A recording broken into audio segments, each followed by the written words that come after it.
Bienvenidos todos y cada uno de ustedes a un estudio más del Tratado Teológico de los Hebreos. Hoy estaremos viendo la clase número 10.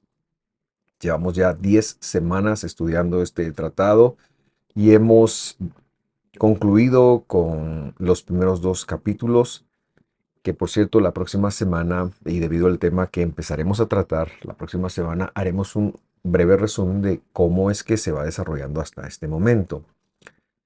Antes de iniciar, me gustaría recordarle que Visión de Fe estamos en las redes sociales y si usted todavía no nos sigue, le invitamos a seguirnos, a suscribirse a nuestro canal de YouTube también, para que usted pueda tener acceso a un material semejante a este, un estudio desde la cosmovisión original y con el elemento arameo que tan importante es o tan necesario es para acercarnos un poquito más a la idea original de lo que los receptores originales de la inspiración del Espíritu Santo tuvieron en esto que nosotros conocemos como evangelio. Así que vamos a iniciar y yo quiero, como es mi costumbre, iniciar con el repaso de la semana pasada, y es que cerrábamos el capítulo 2 con el tema de las pruebas y las aflicciones y cómo es que se lo deberían de ver más que como pruebas, como experiencias y bueno, ya usted recordará, pero también es importante recordar que, y lo recordaré al leer el primer versículo, que hay todo un trasfondo teológico, hay toda una idea que el escritor ha plasmado para que nosotros partamos de ahí. Y si bien ha puesto a Jesús como uno que se puso al lado de nosotros para recibir el juicio, ahora va a empezar una idea nueva. Y entonces leemos el versículo 1 del capítulo 3. Dice así: Por tanto, hermanos santos, participantes del llamamiento celestial, consideren al apóstol y pontífice, es decir, sumo sacerdote o ministro principal, eso es lo que quiere decir. Entre paréntesis está quizás la mejor interpretación, pero yo tomé esto de una versión y no lo quise cambiar. De nuestra profesión, por profesión entiéndase Cristo Jesús. Este verso que nos sirve de introducción a nosotros también funciona como un conector entre lo que ha venido hablando y lo que ahora quiere hablar. Por lo tanto, y para tener el contexto correcto para avanzar, quiero señalar tres cosas. Número uno, que Jesús como Dios se puso al lado de nosotros para llevar el juicio por nosotros, pero eso no le impidió ser divino, es decir, Él nunca perdió su divinidad. Número uno. Número dos, que como Dios al ponerse al lado de nosotros, nos ha dado un estatus diferente. Antes éramos herederos de la ira de Dios, y la otra semana expandiremos un poquito más sobre esta idea, pero ahora somos sus instruidos o sus discípulos. De hecho, somos llamados por Él y en esa misma idea también se ha mencionado que somos coherederos, no porque vamos a heredar lo mismo que Él, como la palabra dejaría ver en castellano, sino porque Él, siendo el heredero activo, es decir, el que reparte la herencia, ahora va a compartir esa herencia con nosotros y por supuesto esa herencia es la vida eterna. Y la tercera cosa que quisiera que tuviéramos claros es que Él experimentó lo que también llamamos experiencias nosotros, que el pecado brinda, por supuesto, porque estuvo entre nosotros y portó la sangre humana que Miriam, su vaso al cual él vino y en el cual él se desarrolló, pues le dio ese legado, pero que eso no tuvo efecto alguno en su genética. Entonces el conector dice, por estas razones, o por lo tanto, como hemos visto ahí, dice hermanos santos. Y cuando nosotros leemos santos en la Biblia, tenemos muchas ideas de lo que eso puede significar. Pero la idea más correcta, recordándolo desde el hebreo, que es kadosh, se refiere a la santidad, es una distinción que Dios ha imputado en aquellos a quienes Él ha justificado. Es decir, si tú eres salvo por Dios, Dios espera ahora que tú tengas una acción de vida, una respuesta de vida distinta a la que tenías cuando no eras salvo. Esta distinción, que es una aspiración también, es la santidad. Por eso alguna acepción de esta palabra también quiere decir ser apartado. Pero alguien que recibe a Dios, alguien a quien Dios llama, lo hace para convertirse como Dios es, para ser un imitador de Dios, para ser un coheredero, lo hemos visto.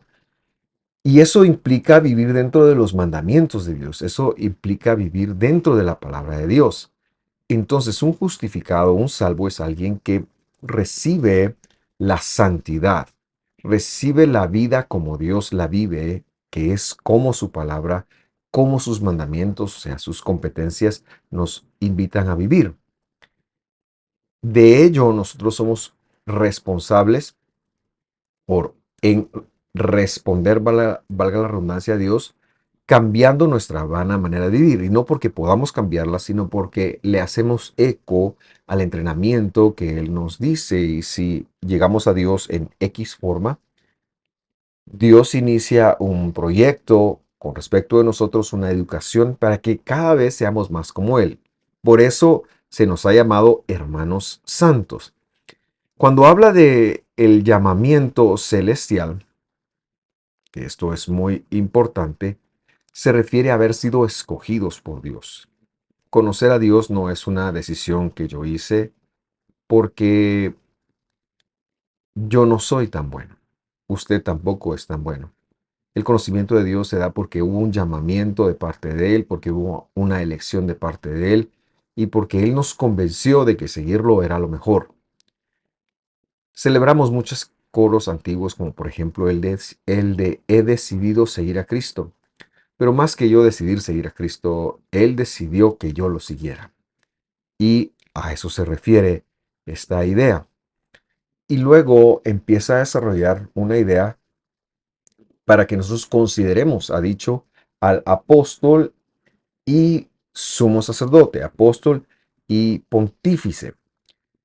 ¿Qué implica el hecho de ser un apóstol? ¿O por qué llama a Jesús apóstol? La palabra apóstol ha sido entendida como un privilegio o un ministerio exclusivo de algunas personas que se han visto a sí mismas como los jefes de los profetas, pastores, etcétera, etcétera. Pero la verdad es que un apóstol es un enviado con poderes plenipotenciarios para actuar, por lo menos en la Biblia, esto es, para actuar en favor de aquel que lo envía. En hebreo la palabra es un shliach, sería un apóstol y significa alguien que puede actuar. Ahora, ¿en función de quién actuaba Jesús? Pues actuaba en función de él mismo. Y es que él ha hablado una palabra, ha hablado una instrucción, ha hablado un cumplimiento de la justicia para poder rescatar a la humanidad. Y dentro de esa palabra estaba que si él mismo tuviera que venir a la tierra a rescatarnos, lo haría, que es precisamente lo que ocurrió. Por eso es que él es apóstol, porque se somete a su palabra y viene y actúa en favor de lo que él mismo había dicho. Y la grandeza de Jesús es eso, ¿verdad? Que siendo el Yud He Vav He, siendo el Dios eterno, él se disminuyó. Y bueno, sobre esto hemos visto un poco ya en los estudios anteriores. Sin embargo, empieza también, le sirve a él para desarrollar o introducir una idea que es la que queremos desarrollar hoy. Y es que tengamos claridad sobre quién es Jesús con respecto de Moisés.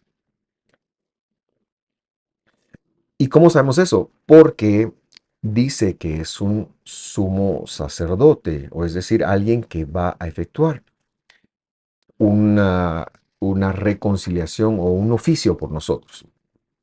Cuando, y entonces es importante aclararnos, cuando el Mesías, el Ben Elohim, el Hijo de Dios o el Hijo del Hombre, viene a la tierra, hemos de entender que estas descripciones de él, estos títulos de él, Hijo del Hombre e Hijo de Dios, tienen que ver con el cuerpo de Dios.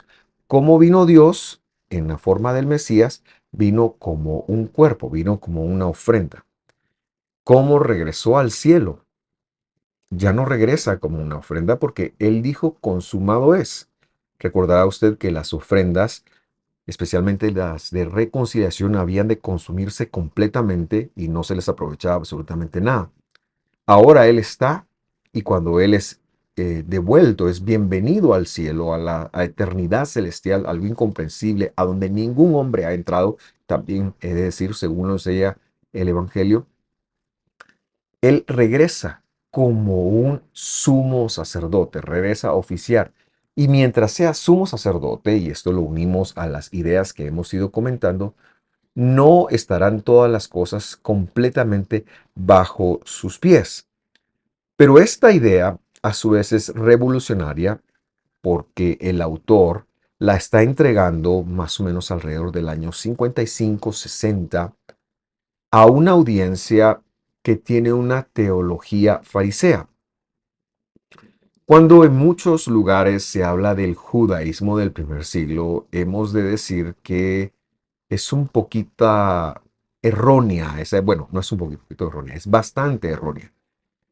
No había judaísmo como religión, sino que lo que había eran distintas formas de entender la escritura. Las hemos mencionado, pero lo hacemos de nuevo. El fariseos, en muchas formas de operar. Los fariseos no solo eran una casa, no solo eran dos casas, sino eran varias casas de enseñanza, pero también estaban los saduceos, los esenios, los beituseos, que son conocidos como los herodianos, también estaban los celotes, que eran un poquito revolucionarios, y ahora en Israel sobre todo empieza esta comunidad que es una forma nueva de entender la escritura que en el libro de Hechos se le ha llamado el camino, y que explica la venida del Mesías y su función sacerdotal.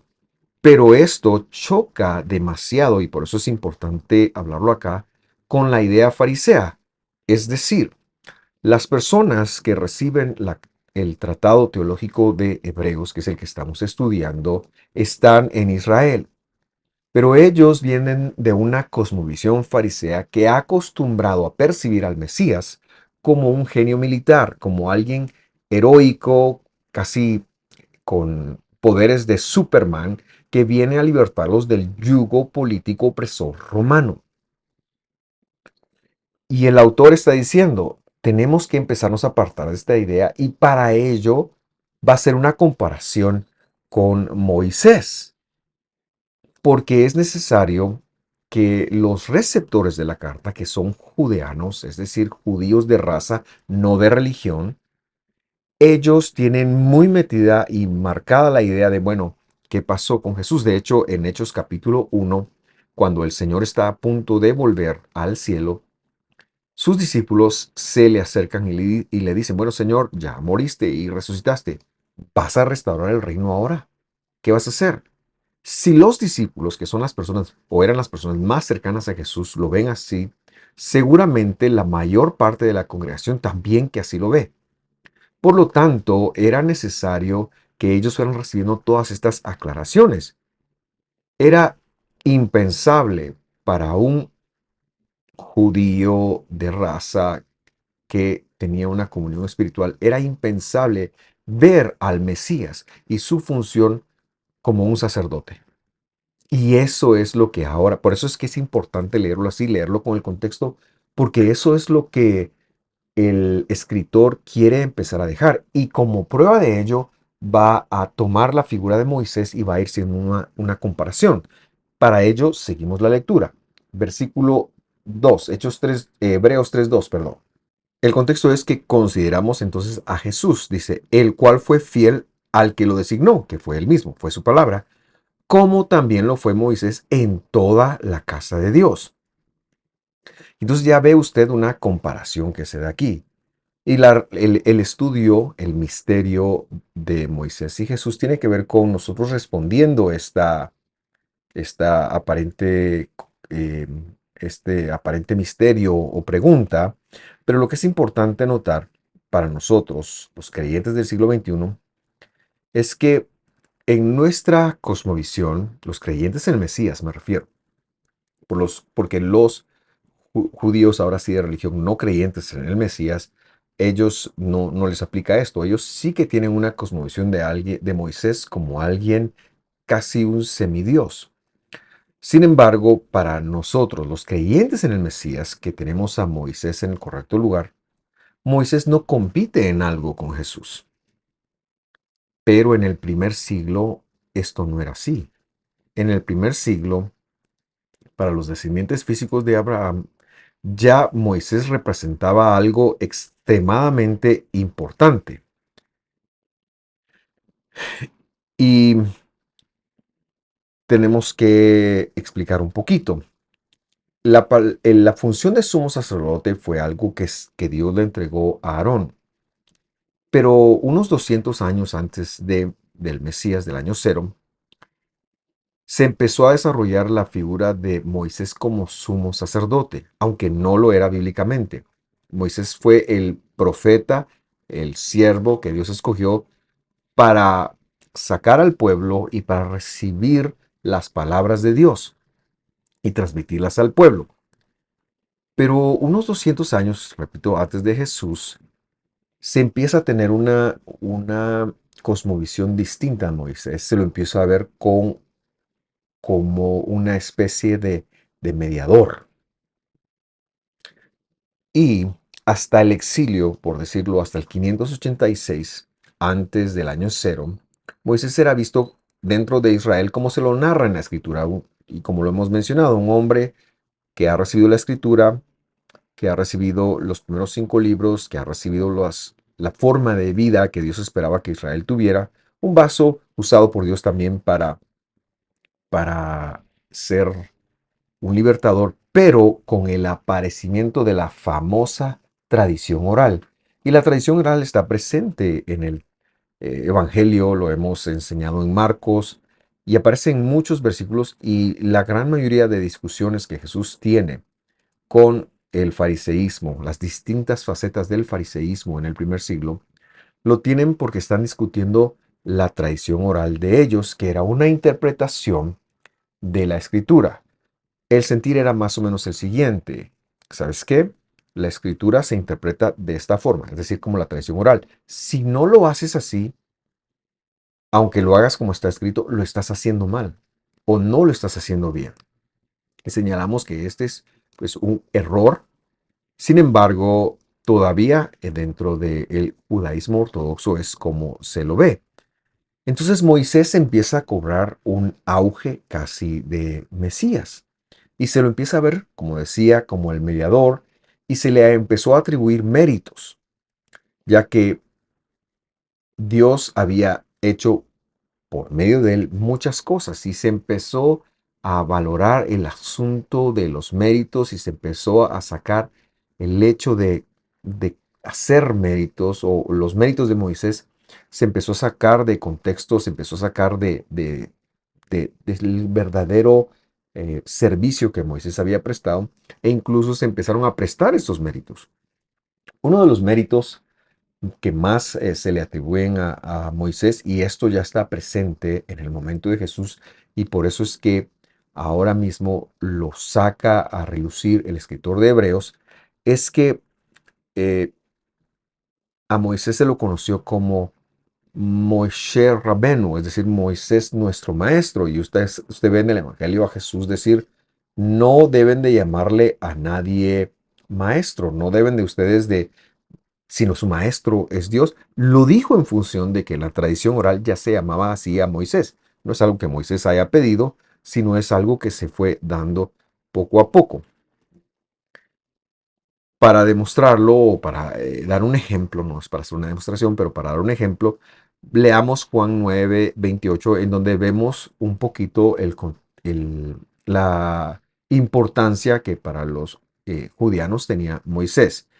Juan 9:28 dice así. Entonces lo insultaron y le dijeron, está hablando de un hombre a quien Jesús había sanado, tú eres discípulo de ese hombre, pero nosotros somos discípulos de Moisés. ¿A qué se refieren? Nosotros seguimos la tradición oral. Versículo 29. Nosotros sabemos lo que Dios habló a Moisés, pero en cuanto a este no sabemos de dónde es. Y lo que están criticando más que nada es la forma de porque este hombre en la sanidad que había tenido supuestamente estaba violentando el día de Shabbat, el día de cese, pero vemos aquí que ya hay una marcada preferencia de la tradición oral de ellos, lo que se conoce como Torah Shebe al pie, Torah al pie de la boca, Torah que viene de la boca, la tradición oral que luego fue registrada en compendios tan largos y tan dignos de una lectura como lo son la Mishnah, el Talmud, ¿verdad? Que encierran mucha información importante, pero que ellos lo ven como la única forma de entender a Moisés, y lo cual nosotros disputamos porque la verdadera forma de entender a Moisés es por medio de la revelación del Evangelio, que es la intención original de lo que nosotros conocemos como el Nuevo Testamento. Ahora bien, una enseñanza muy importante que circulaba en la época, hablando de Moisés, es en el tiempo de Hechos, Éxodo 32. Recordará usted que Moisés ascendió a la montaña, recibe las tablas, y cuando él viene de regreso, pues hay un desorden, hay un problema ya en el campamento porque se ha erigido un becerro y el pueblo se está desenfrenando con este becerro. Moisés se indigna de tal manera que rompe las tablas y estas tablas se pierden. Para el fariseísmo, las tablas representaban el- la señal del pacto, es decir, la promesa de Dios, y esa narrativa se empezó a decir que sin esa señal ellos no tenían pacto. Por lo tanto no tenían promesa y estaban en problemas al no tenerlo. Y entonces se crea dentro de esta tradición la idea de que Moisés ascendió al cielo, roba las tablas para que Israel nuevamente pueda tener un pacto. Y esta es la historia detrás del capítulo 34 de Éxodo, de cuando Dios le dice a Moisés, supuestamente, ¿verdad? Es lo que estoy diciendo, para que usted vea un poquito lo que se manejaba y lo que se maneja hasta el día de hoy. De hecho, esta tradición sigue viva en la gran mayoría del rabinato ortodoxo. Pero esta es la razón, dicen ellos, por qué en el capítulo 34 de Éxodo Dios le dice supuestamente que escriba otras tablas, pero es porque él fue a robar las nuevas que Dios había hecho. Y entonces se lo ve a Moisés como una figura muy exaltada, muy por encima de lo que la escritura lo señala. El autor empieza a hacer hincapié en algo. Moisés ciertamente fue fiel, pero ahora lo vamos a colocar en su lugar correcto. En el pedestal donde ustedes lo tienen hay que bajarlo. En este contexto leemos los siguientes dos versículos, el 3 y el 4 del capítulo 3 de Hebreos. Dice, porque Jesús, Yahushua, ha sido considerado digno de más gloria que Moisés. Esto es algo que chocaba con el judío de raza del siglo I. De hecho, todavía es así. Así como el constructor de la casa tiene más honra que la casa. Por favor, releamos esto debido a la pausa que hice. Porque Jesús ha sido considerado digno de más gloria que Moisés. De la misma forma, o así como el constructor de la casa tiene más honra que la casa. Porque toda casa es hecha por alguno, pero al que hace todas las cosas es Dios. Y a mí esta revelación me impresiona por dos aspectos. En primer lugar, dice, Moisés tiene un peso, por supuesto, pero Jesús es el de más peso, porque Él es el constructor de la casa. Es decir, si hay un sacerdocio, si hay una forma de obtener el perdón, el hecho de que Moisés la haya levantado, pues representa un mérito, pero el constructor, es decir, al que se le dio esto, o al que se le ocurrió esto, fue a Dios. Y lo que el tratado está diciendo, lo que el autor está revelando, es que ese constructor fue Dios. Pero al hablar de que Jesús tiene más peso que esto, le pone la idea la persona que está escuchando, al receptor, que Jesús es Dios, que Jesús es el constructor, y nuevamente afirma que Él es Dios. Por esa razón, Jesús es mayor. Dicho de otra forma, Jesús es quien revela, y eso es lo que está diciendo la carta de los Hebreos. Jesús es quien revela a Moisés por ser Dios y por ser el mismo Él de ayer, hoy y por todos los siglos. Él es el que revela a Moisés todo lo concerniente al santuario, las reconciliaciones, los acercamientos, es decir, las ofrendas y todo aquello que suponía el ministerio de la casa de Dios, incluido su venida. Esto es muy importante que lo notemos, o sea, que notemos estas dos cosas. En primer lugar, que Jesús es más digno de gloria porque Moisés es el que recibió la idea de la casa, pero perdón, Moisés es el que recibió la orden de hacer la casa, pero no fue idea de él, la idea es del constructor. Y por eso dice, el que toda casa es hecha por alguno, este fue Moisés, pero el que hace todas las cosas es Dios, es decir, Jesús. Y por eso lo colocamos de esta manera. Incluso el versículo 4 hace un excelente trabajo en rematar esta idea en nosotros.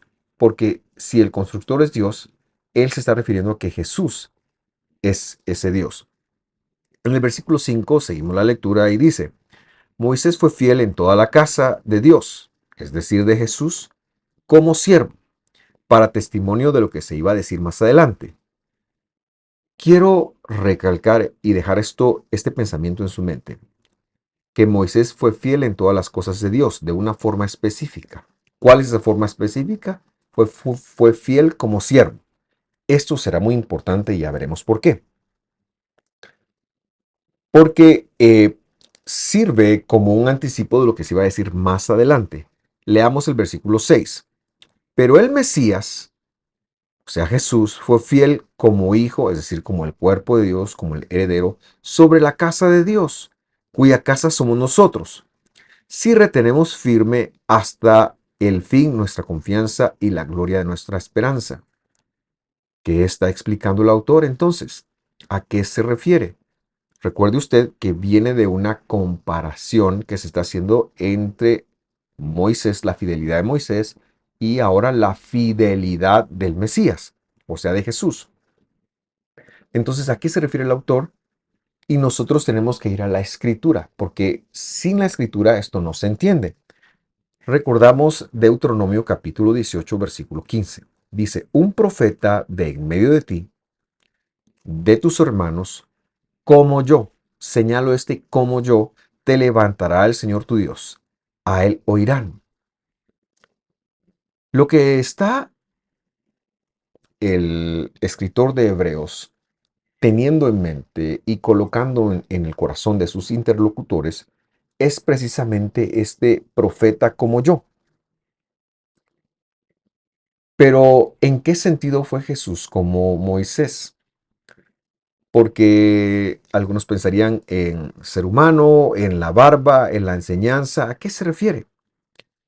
Para recordarlo o para revelarlo, debemos de releer el versículo 5. Dice, Moisés fue fiel en toda la casa de Dios, es decir, la de Jesús, como siervo. Fueron similares como siervo. Un profeta como yo, ese como yo se refiere a que iba a venir como siervo. Moisés fue siervo y, y vino recibió una palabra de Dios, una instrucción de Dios, una Torá de Dios y tuvo que sujetarse a eso. Jesús vino de la misma manera, no es que ha venido de otra forma. Él venía como siervo y esa no era precisamente la cosmovisión que se tenía en los teólogos del primer siglo, porque tenían a Moisés en una alta estima y por lo tanto al Mesías, que es una figura muy idealizada en ellos todavía, lo tenía en una expectativa difícil de explicar para nosotros. Por eso es que tiene que traer la claridad de hacer esta comparación y recordar la profecía que hablaba del Mesías, que no vendría como rey, vendría como ministro, vendría como profeta y vendría como siervo, así como Moisés había cumplido, pero él era más grande porque la idea de todo lo que estaba ocurriendo era de él, porque el constructor de todo lo que tiene que ver con la salvación es Él. En las próximas 2 semanas, pienso yo, haremos una lectura de lo que ocurrió desde la perspectiva de David en el desierto y cómo fue de que a Moisés, aunque habló de parte de Dios y habló de la palabra de Dios, no le creyeron y cómo ellos se volvieron atrás, por lo menos en sus corazones. Pero con Jesús no ocurre así, porque lo que está diciendo este pasaje es que es más grande porque al Mesías, es decir, a Jesús, sí se lo escuchará, sí va a haber un testimonio. Quisiera, para ir aterrizando este tema, entonces, leer el resto de la profecía que Moisés ha hablado. Y nos situamos en Deuteronomio 18:16. Dice así: Esto es conforme a todo lo que pediste al Señor tu Dios en Horeb. Recuerde, ¿qué pasó en Horeb? En Horeb Dios reveló su palabra, su Torah, su instrucción a Moisés. Y por Torah debemos de entender dos cosas. Debemos de entender en primer lugar las competencias o mandamientos que tienen procedimientos de cuál es la vida del creyente, que cuesta escuchar. Pero también debemos de entender las promesas de redención que Dios hizo, recordando las de Abraham, recordando las de Isaac, Jacob, y bueno, todas las que están en la escritura, pero que tienen que ver especialmente con la vida eterna. Esto es, dice el versículo 16, entonces, conforme a todo lo que le pediste al Señor tu Dios en Horeb, en donde ocurrió este evento que yo le decía. El día de la asamblea, y para que usted se lo aclare, la palabra asamblea en griego es iglesia, el día de la iglesia. Y yo he puesto esto entre paréntesis para que nosotros comprendamos que la iglesia es el cuerpo del Señor, pero que ya estaba presente en el desierto. ¿Por qué? Porque es el Israel de Dios, es el Israel del pensamiento que no se refiere al Israel, al Estado de Israel como un país, sino a los que están en todas las naciones que pueden ser descendientes genéticos o pueden ser descendientes adoptados, pero esa es la congregación. Y ellos dijeron: no vuelva yo a oír la voz del Señor mi Dios, no vuelva a ver ese fuego, ese gran fuego, perdón, no sea que muera. O sea, a ellos interactuar con Dios, que era la voz de Jesús, dicho sea de paso, les provocó un gran temor, les provocó una gran complicación. Tenían temor de hacerlo. No querían oírlo cuando estaban como iglesia. Por eso es que él te iba a levantar un profeta, como Moisés, en el sentido de ser siervo, ese es lo que estamos viendo, pero que iba a trasladar las palabras de la misma forma como Moisés, pero este sí sería creíble. A él los corazones sí le plegarían, como lo veremos en las próximas semanas. Versículo 17. Y el Señor me dijo: bien han hablado en lo que han dicho. Versículo 18. Profeta como tú levantaré de entre sus hermanos y pondré mis palabras en su boca y él les hablará todo lo que mande.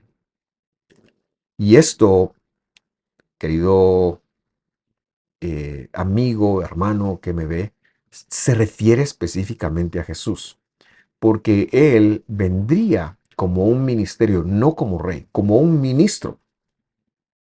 Sería levantado y las palabras de Dios, es decir, Dios habló en la Biblia. Llamémosle a la Biblia ahorita Antiguo Testamento.